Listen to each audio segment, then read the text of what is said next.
The first thing I noticed was the cold. Not the pain, not even the blood, but the cold tile pressed against my cheek, pulling the heat from my skin like it had a right to it. The taste of metal coated my tongue, thick and sharp. I tried to inhale, and pain rippled through my ribs like warning flares. I blinked, my vision blurring and clearing in waves until I saw his shoes. Declan's shoes, just a few feet away from my face. He wasn't speaking. He wasn't helping. He just stood there for a moment like he had somewhere better to be. And then he turned, stepped over my legs like I was a misplaced rug, and walked out of the apartment. I heard the door shut behind him with a casual click. I waited, for footsteps coming back, for Brielle's voice, for anything that would make sense of what had just happened. But the silence stayed. My phone buzzed weakly against the floor beside me, the screen cracked but still alive. I rolled just enough to see the message. "Stay away from us." I stared at it. The words didn't sting. They sliced. She didn't ask if I was okay, didn't apologize, didn't even pretend to be confused. She had chosen him fully and without hesitation, and in doing so, she had unchosen me. My fingers trembled as I typed back a single word.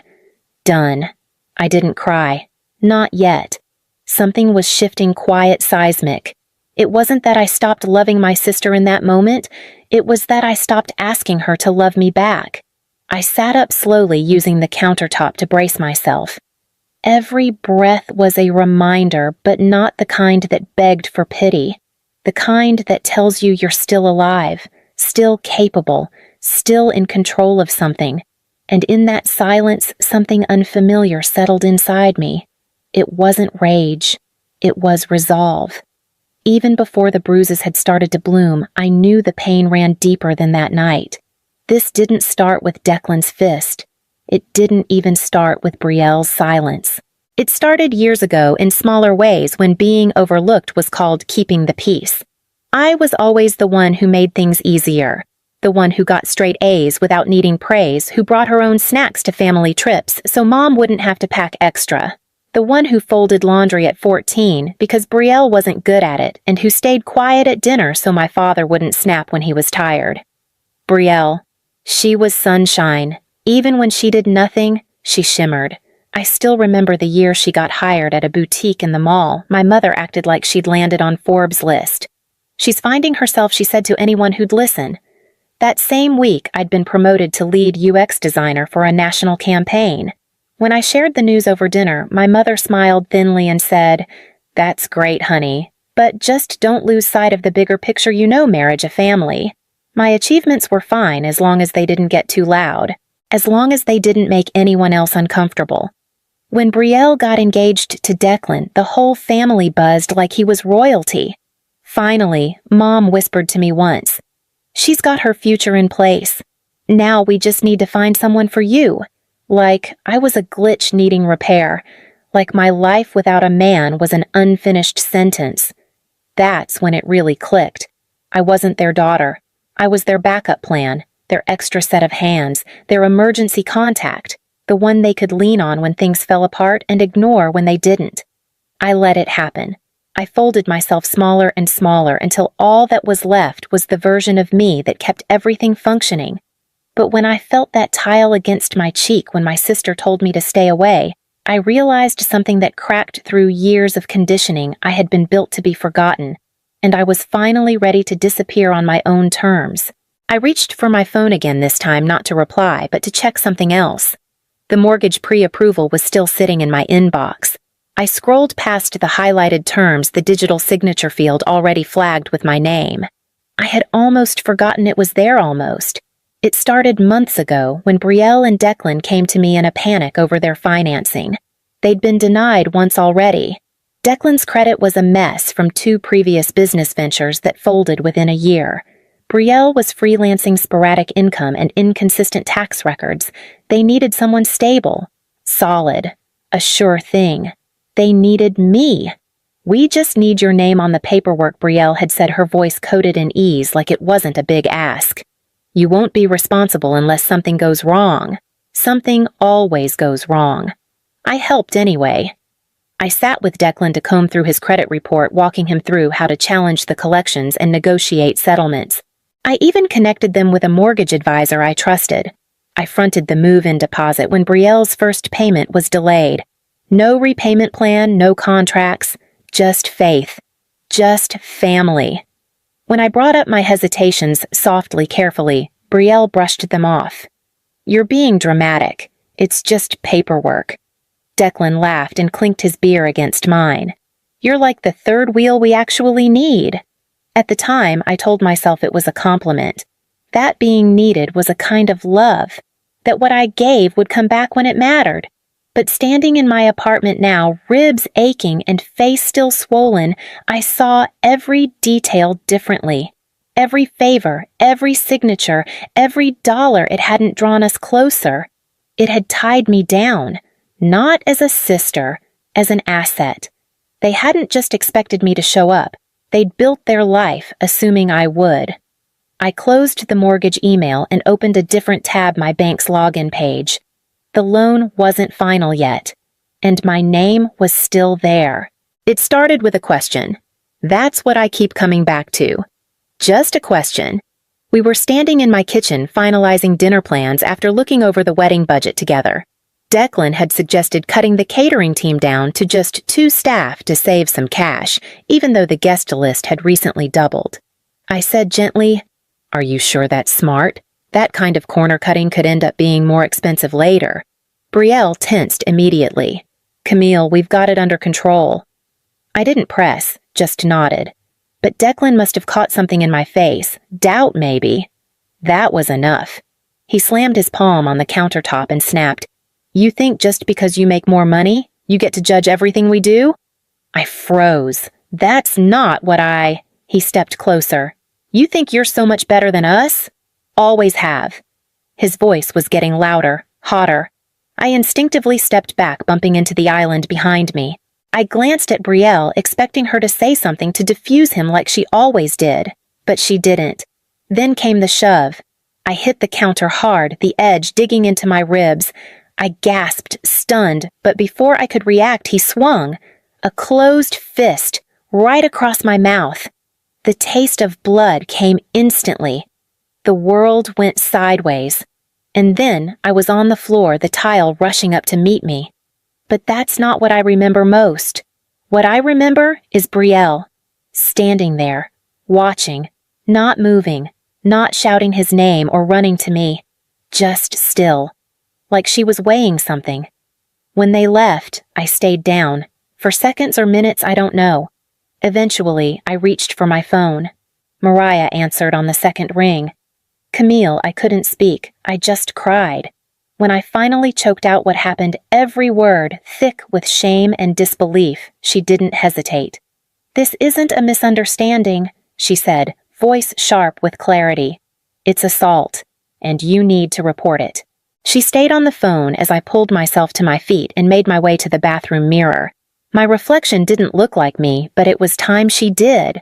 The next morning, I moved like I was made of glass, slow, careful, deliberate. Every part of my body protested, but my mind had never felt clearer. There was no fog, no doubt. I opened my laptop and signed into the bank's portal. The mortgage file was right at the top, flagged as pending. $820,000, approved conditionally, co-signed by me. I stared at the screen for a long time. My name was everywhere on the pre-approval, the liability breakdown, the repayment schedule. I'd made this possible. Without me, they were a couple with inconsistent income and a credit history that read like a cautionary tale. I started the revocation process. It wasn't a simple click. It was 3 verification steps, a phone notification, and a warning message in red. This action may result in cancellation of the loan agreement. Proceed only if you understand the legal and financial consequences. I clicked yes. Another pop-up appeared. Are you sure? Yes. Security questions followed. My first pet's name, my mother's maiden name. That one stung. Then came the final screen, a legal form dry and clinical. At the bottom was a signature line. One signature to undo every time I'd chosen to help them over helping myself. I rested my fingers on the mouse. They had expected me to keep giving, to stay silent, to keep my name attached even after they tore me away. But I wasn't their anchor anymore. I wasn't their insurance policy. I clicked sign. A small check mark appeared, followed by "Your guarantor agreement has been successfully withdrawn." I closed the laptop and let the silence settle. It wasn't heavy, it was clean. Somewhere in the city, they were probably finalizing centerpieces or comparing paint swatches. They had no idea the foundation of their dream house had just disappeared. And I wasn't done. Not yet. The call came just after noon. I didn't recognize the number, but I answered anyway. Declan's voice exploded through the speaker, panicked, high-pitched, nothing like the man who had stood smug in my kitchen 2 nights ago. "Camille, what the hell did you do?" he barked. "The bank called. They said the guarantor pulled out. The loan's been denied. You killed this deal. Do you even understand what you've done?" I said nothing, just let the silence expand until it made him squirm. Then I answered calm and clear. I did what Betrayal asked. "I'm staying away." I hung up before he could respond. An hour later, the banging started. Not knocking, banging. My front door rattled under their fists. I watched from the peephole as Betrayal paced like a woman unhinged, her eyes wild. "Camille, open this door right now," she screamed. "You are ruining everything." Declan was behind her, trying to soften the performance. "Just talk to us," he said. "Please. Think of Mom. Think of everything we've all been through." I didn't move. I didn't speak. I just stood behind the door and watched them unravel. When they finally left, their voices trailing into the hallway, I sat down at my kitchen table and opened a new folder on my desktop. I titled it Court Evidence. One by one, I added the photos, the swelling, the bruise on my ribs, the split in my lip, the screenshot of Betrayal's text, the withdrawal confirmation from the bank. I wasn't building a case out of revenge. I was building it because I knew people like them, people who'd twist a story until the truth suffocated under guilt and reputation and family ties. But I had something new now. I had documentation. And I had no intention of being quiet ever again. The next morning, my phone rang again. This time, it was my mother. I let it go to voicemail. Then, another call came through. And another. By the fourth, I answered. Her voice came through tight with frustration. "Camille, what is going on? Betrayal told me you pulled your name from the loan. Are you really willing to destroy your sister's future over a disagreement?" "A disagreement." I didn't speak. I wanted to ask if she knew about the bruises, about the punch, about the silence Betrayal chose. But I didn't, because I already knew the answer. "You've always been so dramatic," she continued. "You push people away and then act like the victim. I raised 2 daughters. I won't let one tear the other down out of spite." I hung up. A few hours later, my Aunt Carol called. I hadn't spoken to her in months. She launched in without even saying hello. "Your mother told me everything. I'm just so disappointed, Camille. Your sister's under stress. The wedding, the house, it's a lot. You should be supporting her, not punishing her." I almost laughed. That was the moment it all crystallized. This wasn't about a punch or a mortgage. It was about roles, ones I was never meant to leave. Betrayal was the one who stumbled, and I was the one who stayed quiet. That was the balance they all depended on. They weren't calling to understand. They were calling to restore the order. But I wasn't returning to it. I blocked their numbers and added the voicemails to the folder. It wasn't just Betrayal and Declan anymore. It was the whole system. And I was done playing my part in it. The envelope arrived on a Thursday, thick, official, and stamped with courthouse ink. A temporary restraining order, filed by Betrayal. I read it once, then again, and still couldn't believe what it said. According to her sworn statement, I was unstable, obsessed, and had violently confronted her out of jealousy. She called me dangerous, a threat. For a moment, I couldn't breathe.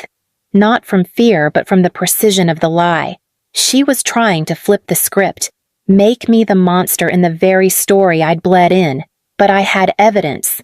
And I had Ayla Connors. My lawyer was sharp, unshaken, and knew exactly what we were walking into. The courtroom was small, but packed. Betrayal dabbed at her dry eyes. Declan sat beside her, lips tight. My mother wouldn't even look at me. Their attorney opened with practiced sympathy, painting me as a vindictive sister bent on ruining a happy couple's future. They twisted every fact into suspicion, every silence into guilt. And then it was our turn. Ayla didn't posture. She laid out facts. First, the photos, high-resolution time-stamped. My face, my ribs, my split lip. Next, the medical report, blunt force trauma, internal bruising consistent with physical assault. Finally, the footage, grainy, silent, undeniable. The courtroom went still as the video played. Brielle lunging, me shoved backward, Declan watching and walking away. The judge turned to them after a long silence. Petition denied, she said sharply. And consider yourself fortunate Ms. Reyes isn't filing charges. They didn't speak. They couldn't. I didn't celebrate. I just gathered my things, nodded at Ayla, and walked out with Mariah. But the hallway wasn't empty. Not yet. She was waiting for me just outside the courtroom, shoulders tense, mascara smudged like she wanted it to look accidental. Her eyes met mine, and for the first time there was no spark of certainty behind them. Camille, she said, voice low and shaky. Can we just talk? I didn't stop walking. She caught up beside me, reaching lightly for my arm. I pulled back. I didn't know it would get this far, she said quickly. Declan said. She stopped, the sentence collapsing under its own weight. I turned just enough to face her. You stood there. You let him hit me. You watched me on the floor and said nothing, and then you called me dangerous.